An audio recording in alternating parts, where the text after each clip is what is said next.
주님께서는 우리에게 비둘기처럼 순결하고 뱀처럼 지혜로우라라고 말씀을 하셨거든요. 비둘기처럼 순결하라고 하는 것은 이렇게 비둘기가 잘 길들여지잖아요.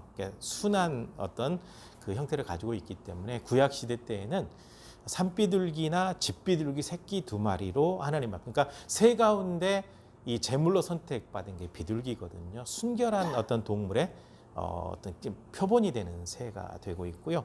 뱀처럼 지혜롭다라고 하는 것은 뱀이 굉장히 지혜로워요. 굉장히 똑똑하거든요.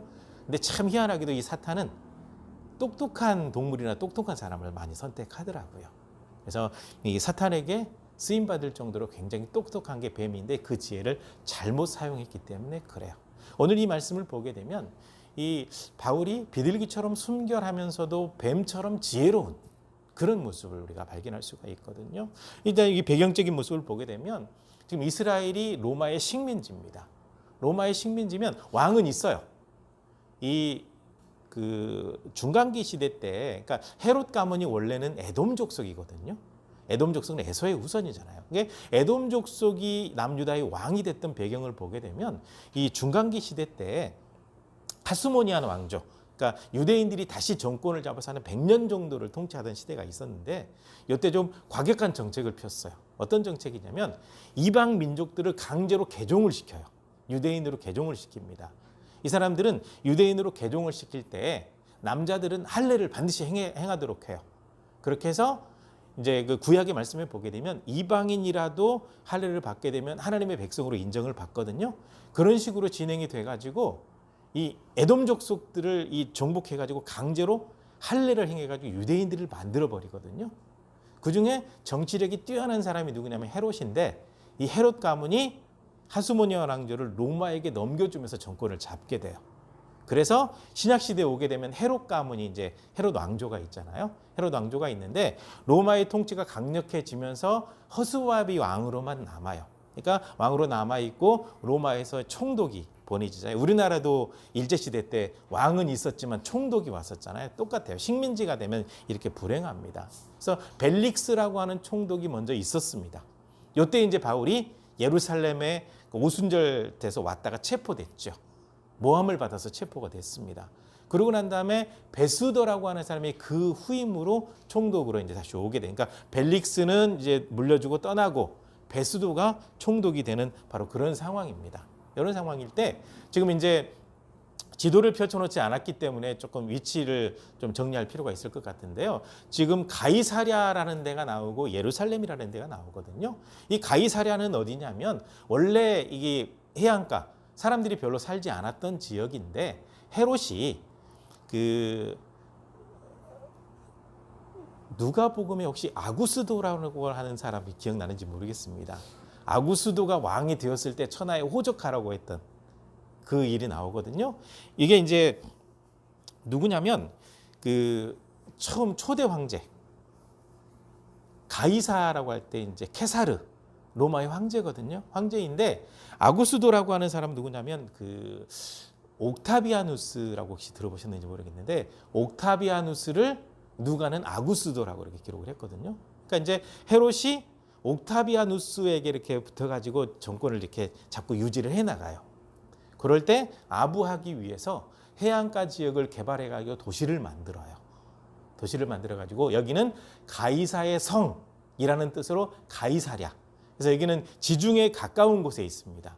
그래서 이거 이방의 그 군대는 예루살렘에 들어가지 않도록 해놔요. 왜냐하면 이 유대인들이 가지고 있는 종교적인 색채가 이방인들이 들어오는 걸 굉장히 꺼리기 때문에 일부만 예루살렘에 들어가 있고 통치를 할 때 가이사랴에 이제 관저를 두고 통치를 해요. 그리고 헤롯 왕가의 그 관저도 그쪽 지역에 있습니다. 그래서 이제 이 총독이 딱 부임하게 되면 가이사랴로 먼저 와요. 해안가 가깝기 때문에 배를 타고 와서 거기 와서 이제 관저를 정리하고 난 다음에 반드시 예루살렘으로 와서 한번 쭉 들러서 정리를 한 다음에 다시 가이사랴로 가거든요. 그러니까 베스도라고 하는 사람이 벨릭스 후임으로 이제 부임하게 되어서 가이사랴에 머물고 있다가 한 3일 정도 있다가 다시 예루살렘으로 와요. 예루살렘으로 와가지고 한 8일에서 10일 정도 머물면서 너네 종교는 내가 인정을 해줄 테니까 세금 잘 바쳐라 뭐 이렇게 이제 협상하고 뭐 그런 일들을 하거든요. 그런 일을 하기 위해서 예루살렘에 왔을 때 대제사장과 유력한 사람들이 이제 벨릭스에게 이 바울을 예루살렘으로 데려오게 하려고 하는 시도가 한번 실패했잖아요. 그래서 베스도에게 똑같은 얘기를 하는 겁니다. 우리에게 호의를 베풀어 주셔서 이 바울이라는 사람이 지금 가이사랴에 이렇게 체포되어 있는데 데려다가 재판을 좀 받도록 합시다. 그래서 이 벨릭스가 허락하지 않아서 못했는데 이제 새로 부임한 베스도는 해줄 수 있지 않을까. 그래서 부탁을 했더니 이 베스도가 그 얘기를 하는 겁니다. 내가 잠시만 머물다가 곧 떠날 거다. 떠날 텐데 내가 갈 때 좀 유력한 사람들, 좀 높은 주위에 있는 사람들이 나랑 같이 가라. 나랑 같이 가서 바울을 고발해라. 그러면 당신들이 원하는 대로 해줄 수 있다. 이렇게 된 거죠. 그러니까 이 처음 부임한 이 베스도 같은 사람은 민족들의 어떤 마음을 얻기 위해서, 유대 민족들의 마음을 얻기 위해서 그들이 원하는 대로 해주려고 하는 겁니다. 그런데 이 유대인들의 계획 자체는 계속해서 끊임없다라고 말씀을 드렸잖아요. 사도행전 뒷부분 바울이 체포된 모습에서부터 예루살렘 떠나서 로마로 가는 일정이 시작되기 전까지는 계속해서 유대인들이 어떤 계획을 세우고 있는 거냐면 최대한 어떤 방법을 통해서든지 바울을 끌어내서 죽이려고 계획을 세우는 거죠. 오늘 이 계획도 마찬가지입니다. 그러니까 바울은 이 계획을 눈치를 채고 있는데 베스도는 전혀 눈치를 채지 못해요. 그래서 당신들이 고발해라. 원하면 당신들이 원하는 대로 해줄 수 있다라고 동조하기 시작하죠. 그들의 마음을 얻기 위해서. 이 모습을 보면서 악한 사람들은 참 이게 포기할 줄 모른다라는 생각이 들어요. 우리가 뭐 드라마나 영화를 봐도 악한 사람들이 마지막에는 뭐 이렇게 심판을 받아요. 뭐 벌을 받든지 이렇게 전개가 되는데 중간에 과정을 보게 되면 포기하지 않아요.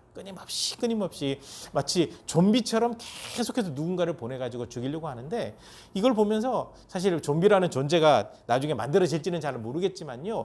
이 내용을 딱 보게 되면 이 유대인들이 마치 좀비처럼 계속해서 바울 사도를 죽이려고 시도를 하고 끊임없이 공격을 해요. 그래서 이 느낌을 딱 보면서 야, 굶주린 사자는 토끼 한 마리를 사냥을 해도 포기하지 않는다고 하는데 악한 사람들의 삶이 똑같다라는 느낌을 받아요. 너무너무 악해요. 최선을 다해서 바울 사도를 죽이려고 하는 겁니다. 악한 계획이죠. 물론 하나님께서 허락하시지 않으셨기 때문에 이루어지지 않았지만 이들의 계획은 끊임없이 진행이 되거든요. 악이 이렇게 강해요. 이렇게 강하기 때문에 살아계신 하나님을 의지하지 않으면 안 되는 상황입니다. 우리가. 바울 사도가 견딜 수 있었던 것도 하나님을 전적으로 의지했기 때문에 가능하거든요. 오늘날도 마찬가지거든요. 어제 이제 어느 교회 사모님이랑 이렇게 통화를 하면서 큰 곤란을 좀 당하고 있는 상황이거든요.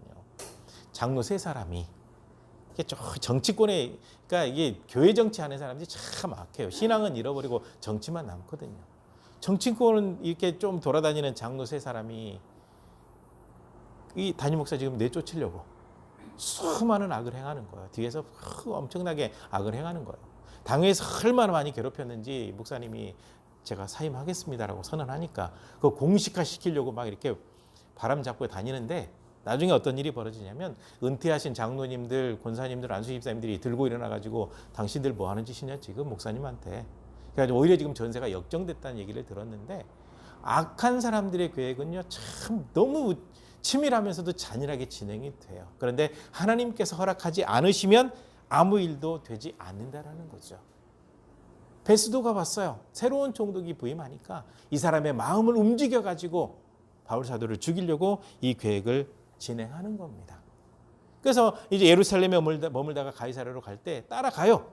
유력한 사람들이 따라가가지고 재판 자리 딱 마련해가지고 바울 사도 딱 데리고 오니까 예루살렘에서 내려갔던 사람들이 고발을 하는 겁니다. 고발하는 내용 아마 기억하실 겁니다. 이 사람은 율법이 필요 없다고 합니다. 성전도 아무 소용이 없다고 합니다. 그리고요 이방인 데려다가 성전을 더럽혔습니다. 그리고 많은 사람들을 막 혼란스럽게 해가지고 마음을 빼앗아서 어지럽게 하고 잘못된 선택을 하게 합니다라고 고발을 하죠. 핵심적인 건 이겁니다. 율법이 소용이 없다고 합니다. 성전도 이제는 필요 없다고 합니다. 이방인 데리고 들어가서 성전을 더럽히는 일을 했습니다. 하나님 앞에 선택받은 사람으로서는 할 수 없는 일을 했습니다라고 고발을 했거든요. 근데 문제는 뭐냐면 고발은 했어요.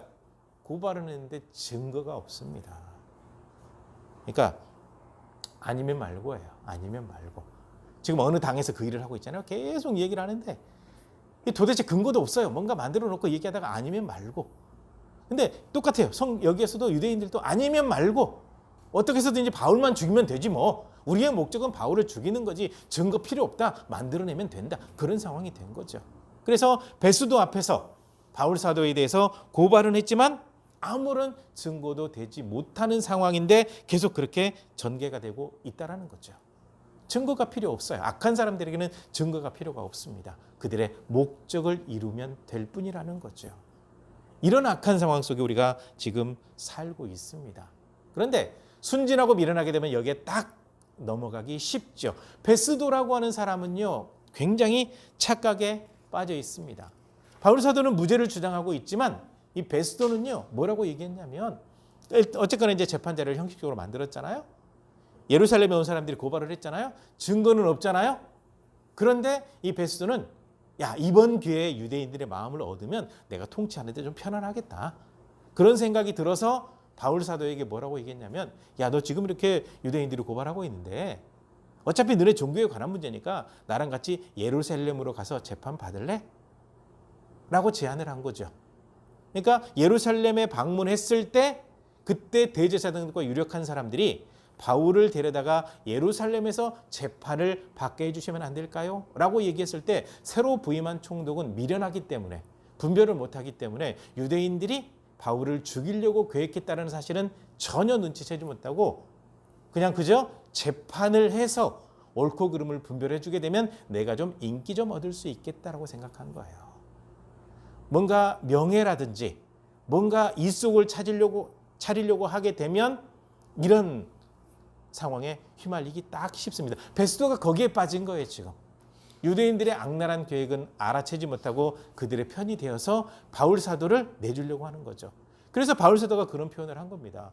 제가 만약에 죄를 지었다고 한다면 죽을 죄를 지었으면 제가 죽겠습니다. 근데 저는 죄가 없습니다. 그런데 이 죄 없는 나를 유대인들에게 넘겨주는 것은 아무나 할 수 없어요. 그렇게 안 됩니다. 라고 표현한 이유가 무엇이냐면 이미 그렇게 전개가 되고 있을 때 베스도는 그냥 순진하게 재판하면 된다라고 생각을 했지만 바울 사도는 그렇게 해서 자기 자신을 죽이려고 한다는 사실을 금방 눈치채고 있었다라는 겁니다. 그래서 바울 사도가 나는 가이사에게 호소합니다라는 거예요.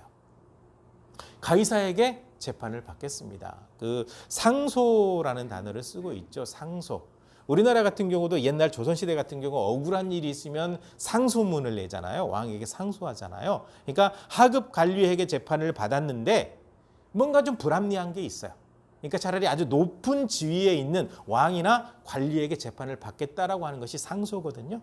그러니까 우리나라도 지방법원에서 재판됐는데 상소하게 되면 올라가요. 계속해서 대법원까지 올라가게 돼 있어요.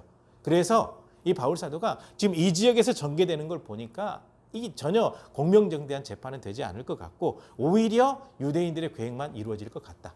근데 바울 사도는 한 가지 더 판단한 겁니다. 유대인들의 계획이 이루어지게 되면 하나님은 건 가리우게 되거든요. 바울 사도 죽었는데 하나님께서 아무런 일도 하지 않았어요. 그렇게 되면 바울이 전한 복음이 아무것도 아니라고 하는 가짜 뉴스가 만들어질 가능성이 굉장히 커요. 그런 부분까지 미리 생각을 해서 뭐 자기 자신은 하나님의 영광을 위해서 얼마든지 순교할 수 있지만 하나님의 뜻을 이루기 위해서 지혜를 발휘한 겁니다. 그래서 여기에서는 안 되겠다 싶어서 제가 가이사에게 재판을 받겠습니다라고 할 때 이게 이제 통했던 이유가 무엇이냐면 바울 사도는 태어날 때부터 유대인이지만 태어날 때부터 로마 시민권을 가지고 있었습니다. 그러니까 아마도 아버지가 로마 시민권자고 어머니가 유대인일 가능성이 굉장히 커요. 부모 중에 한 사람만 유대인이면 반드시 유대인으로 인정을 받거든요. 그래서 로마 시민권을 가지고 있으면서 동시에 유대인인 사람이 바로 바울이거든요. 그러니까 로마 시민권을 가지고 있기 때문에 제가 가이사 황제에게 가서 재판을 받겠습니다. 라고 이렇게 요청을 한 거죠. 그러니까 받아들여지는 겁니다. 왜냐하면 로마 시민권을 가지고 있죠. 그 다음에 지금 현재 진행되는 이 재판을 봤을 때요. 종교적인 재판, 그러니까 즉 유대인들의 율법을 가지고 재판을 해도 바울 사도가 걸리는 게 없지만 로마의 그 법을 가지고 재판을 해도 걸리는 게 없어요. 특히 로마 같은 경우에 증거 재판주의거든요. 그게 이제 퍼져 나오면서 지금 재판은 모두 증거 재판으로 진행이 되잖아요. 그러니까 증거가 없는 상황인데 상소하게 되면 더 이상 재판을 진행을 못 합니다. 넘겨야 돼요. 로마에 정해진 법이 그렇습니다. 그래서 베스도도 더 이상 어찌할 수 없이 넘기게 된 거죠. 그렇게 해서 바울 사도가 가이사에게 재판을 받게 된 거죠. 잘못된 재판에 휘둘리게 되면 오히려 하나님의 영광 가리우게 되고 열심히 복음을 전해서 예수님 믿게 됐던 사람들까지 무너질 가능성이 높기 때문에 상소하게 된 겁니다. 그래서 베스도가 어찌할 수 없이 이렇게 선언하는 거잖아요. 가이사에게 상소했기 때문에 가이사에게 갈 수밖에 없다라고 할 때 이 가이사는 케사르, 로마 황제를 지칭하고 있습니다. 이렇게 해서 바울 사도의 로마 행이 결정이 된 겁니다. 그러니까 바울 사도가 붙들렸을 때 하나님께서 했던 약속이 있거든요. 야, 너 걱정하지 마라. 너 죽지 않는다. 내가 너를 로마에 보내서 거기에서도 내가 행한 이 모든 일에 대해서 증언하도록 하겠다라고 약속을 하셨거든요. 그러니까 그 약속이 그대로 실현이 되면서 동시에 바울 사도가 간절히 소망하고 기도했던 그 기도의 제목이 이루어지는 순간이기도 합니다. 그래서 바울 사도가 가이사에게 상소한 거죠. 근데 바울 사도가 왜 가이사에게 상소했느냐? 이게 굉장히 중요합니다. 지금 베스도라고 하는 사람이 공명정대하게 재판을 해야 되는데 유대인 편에 서 있게 됐다라는 거죠. 유대인의 편을 들고 있습니다. 유대인들에게 동조하고 있습니다. 혹시 이 모습 보면 한 가지 기억나는 모습 없으세요? 예수님 재판할 때 이때 총독이 누구였죠? 우리가 늘 사도신경을 할 때마다 본디오 빌라도. 나중에 이제 본디오 빌라도는 정신 착란증에 걸려가지고 손을 씻고 돌아서면 피가 흘러서 누가 내 손에 피를 묻혀놨냐 이러다가 이제 죽었다라고 하는 그런 이야기가 나오는데 이 본디오 빌라도가 예수님 재판할 때도 유대인들의 마음을 얻으려고 그들이 원하는 대로 해줬거든요. 그러니까 총독들이 좀 그런 게 좀 있어요. 자기가 통치할 때 어찌되었거나 그 자리를 오랫동안 유지해야 되고 그 다음에 임명한 왕에게도 인정을 받아야 되기 때문에 백성들의 마음을 얻으려고 해요. 그래서 그들의 그 좀 유력한 사람들과 동조하면서 악을 행하는 경우가 참 많이 있어요. 우리나라 때도 마찬가지입니다. 총독으로 왔던 사람들이 우리나라 윗대가리에 있던 사람들하고 아주 나쁜 짓을 많이 했거든요. 그러면서 수많은 착취가 벌어지고 또 수많은 그 생명들을 잃어버리게 하는 일이 발생하고 있잖아요. 똑같이 전개가 돼요. 그러니까 바울 사도가 가만 보니까 공명정대하지 못하고 유대인 편에 서서 그들에게 동조하고 있는 모습이고 그 다음에 유대인들은 끊임없이 자기 자신을 죽이려고 시도하는 겁니다. 이것이 눈에 보였기 때문에 바울 사도가 차라리 가이사에게 내가 상소하겠다 이렇게 된 겁니다. 그래서 바로 이 모습이 바울 사도의 굉장히 지혜로운 모습이거든요. 비둘기처럼 순결해요. 이 바울 사도 같은 경우는 어느 정도 순결한 거냐면 제가 하나님 앞에서 행한 이 모든 일에 대해서는 하나님께서 증인이 되어 주실 겁니다. 아무나 이 말 못합니다. 하나님 앞에 정말 순수하고 깨끗한 마음으로 그 일을 한 사람만 얘기할 수 있는 거거든요. 제가 행한 이 모든 일에 대해서는 하나님께서 증언을 해줄 거고 증인이 되어 주실 겁니다 라고 할 정도로 순결하게 행한 사람입니다. 사례비를 받지 않으려고 일하면서 복음을 전했습니다. 이제 막 개척한 교회 그 성도들에게 내가 어떻게 사례비를 받냐. 그랬더니 이 반대하는 사람들은 네가 자격이 없으니까 사례비 안 받는 거지. 그들이 이렇게 모함을 해도 나는 하나님 앞에 떳떳하게 정직하게 성실하게 이 모든 일을 행했습니다 라는 거 하고 그다음에 유대인이기 때문에 율법을 철저히 지키면서 유대인들 전도할 때에는 율법을 그대로 적용을 해요. 예루살렘에 도착했을 때도 이방 지역에 갔다 온 사람들은 그냥 막 돌아다니면 안 되거든요. 그래서 그 법대로 예루살렘에 올라가서 정결례식을 행하고 율법을 지켜요. 그리고 이방인들에게는 율법의 잣대를 대는 것보다는 하나님의 은혜의 법을 전해서 한 영혼이라도 더 예수님 믿게 만드는 그 일을 정말 최선을 다해서 했거든요. 그러니까 비둘기처럼 순결하다는 모습이 이 바울에게 딱 적용이 되는 거죠. 정말 순수하게 깨끗하게 하나님 보시기에 부끄러움이 없이 이 복음을 전했고 그 다음에 뱀처럼 지혜로운 거예요. 상황 파악을 잘합니다. 특히 지금 이 상황 같은 경우는 지금 악의 이 총독이 동조하고 있는 상황이거든요. 만약에 그 일이 진행이 된다고 한다면 예루살렘에 있는 수많은 이 믿음의 사람들의 그 믿음이 흔들릴 가능성이 커지는 일. 즉 바울 사도가 엉뚱한 데서 죽임을 당하면서 믿음이 무너지는 일이 발생할 수 있거든요. 그래서 상황 파악을 쭉 하고 난 다음에 지혜를 발휘해서 차라리 가이사에게 상소하겠다라고 해서 잘못된 재판에 휘말리지 않는 방향을 선택하고 있다라는 겁니다. 그러니까 우리가 하나님 앞에 설 때 그냥 그저 믿음을 잘 지켜나가는 것도 중요하지만요. 순수하게 믿음을 지켜나갈 뿐만 아니라 지혜로워야 됩니다. 그래서 이 악한 사람들은요. 선한데 미련하고 악한데 지혜롭거든요. 근데 우리 신앙인들에게는 이렇게 말씀하고 있습니다. 너희가 선한 데는 지혜롭고 악한 데는 미련하라. 악한 사람들은 반대예요. 우리는 그렇게 살아야 됩니다. 근데 우리 주변에 있는 수많은 사람들이 악한 사람들이 굉장히 많아요. 흔히 아시지만 사기꾼들은요. 저도 이제 그 교회에서 많은 사람들을 만나는데 거짓말을 해가지고 교회에서 이렇게 돈 뜯어가는 사람들이 있어요.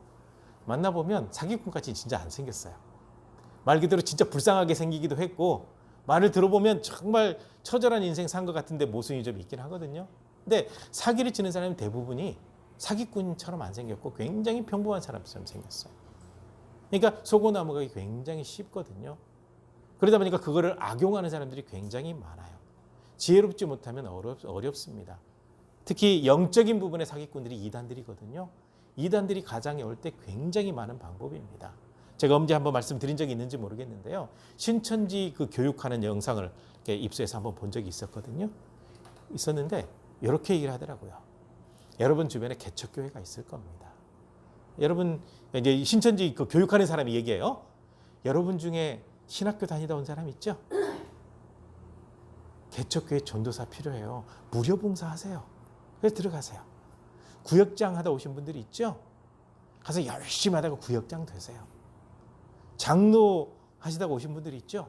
열심히 하면 장로 될 수 있어요. 높은 지에 올라가세요. 그러고 난 다음에 데려오면 됩니다. 그 다음에 신학하다 온 분들 있죠? 목회자들 열심히 해서 무장 잘해가지고 담임 목사 되세요. 그래서 끌고 오면 됩니다. 실제로 이렇게 이제 교육시킨 걸 들었는데 현장에서 당한 사람들 얘기를 듣거든요. 어느 날 굉장히 순진하게 생긴 여전사가 와가지고 제가 신학을 공부했는데 먹고 살기도 충분하고 사례비 주지 않으셔도 돼요. 제가 개척하셔가지고 정말 힘드시다는 소식을 제가 듣게 되어서 기도하는 가운데 하나님 응답받고 왔습니다. 속아 넘어갔어요. 그래서 이제 무료 봉사해요. 한 몇 개월 지나고 보니까 성도들 싹 데리고 한 20-30명 전도해 놨는데 싹 데리고 가버리고 교회가 텅 비게 되는 일. 이런 일들이 계속해서 발생하고 있거든요. 그러니까 우리가 지금 비둘기처럼 순결한 이 신앙을 지켜나가고 또 지혜로운 모습이 되지 않게 되면 얼마든지 넘어질 수가 있거든요. 그러니까 우리가 비둘기처럼 순결하고 뱀처럼 지혜로운 그런 신앙을 가져야 될 때가 바로 지금 이 시기입니다.